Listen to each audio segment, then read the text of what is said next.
the main question in this topic was, how far do you agree? Now, how far means to what extent? That is, do you agree completely, or you agree, your agreement is partial? You agree somewhat, not entirely.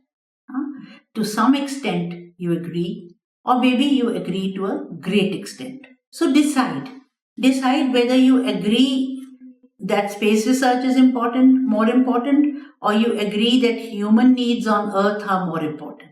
So accordingly you express your agreement or disagreement. All right. So if you wish to emphasize your opinion and you wish to say that I completely agree with this, or I agree with some of the things, then you can say that largely it is true, mainly it is the case, or chiefly, generally it can be said, and so on. So you can use these kinds of modifiers. So as the examples given, you can intensify the verb. What does this mean? It means you put some word before the verb. For example, when you have a verb like believe, you can add something to it by saying, I strongly believe. Or you can say, I completely agree. So instead of saying the verb simply that it is believe or agree, we can add some other word to it like strongly, completely, and this emphasizes the verb. So remember, you must do that only if you actually agree strongly, you actually believe that, not if you are only partially in agreement. If you are partially in agreement, then you would say to some extent or largely I believe in this, but not completely. All right. So if you believe strongly, then you should use words like that. So now let us see what is collocation. We have to see that some verbs will go with some kinds of other words. All words will not go with the verbs. So this is what we call collocation. Collocation means when two words go together. And if those words can't go together, then that is wrong. Then you can't use them like that.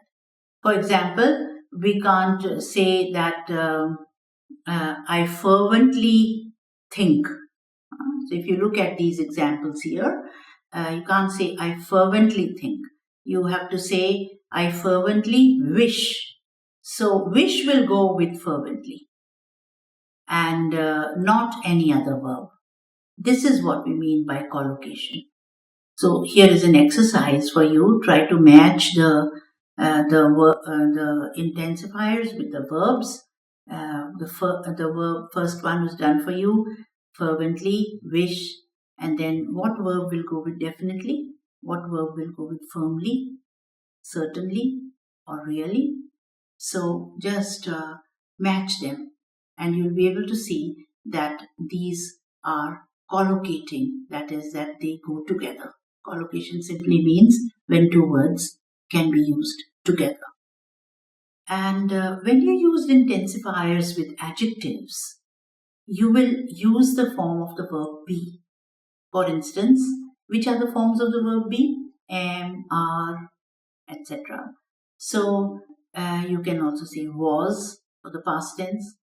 So for example, you could say I am sure, I am absolutely sure, or we are extremely confident. So here we are using am and are. But we will not use am and are with verbs. We will not say I am agree or I am believe. I am believe. No, that's wrong because you don't need am over there. But with adjectives, you need am. So you can say I am confident. I am clear. I am serious. So you can use the form of the verb be with adjectives but not with verbs. You can also use words like very and quite to convey the certainty. That is, this is very clear to me. this is quite obvious to me, and so on, right?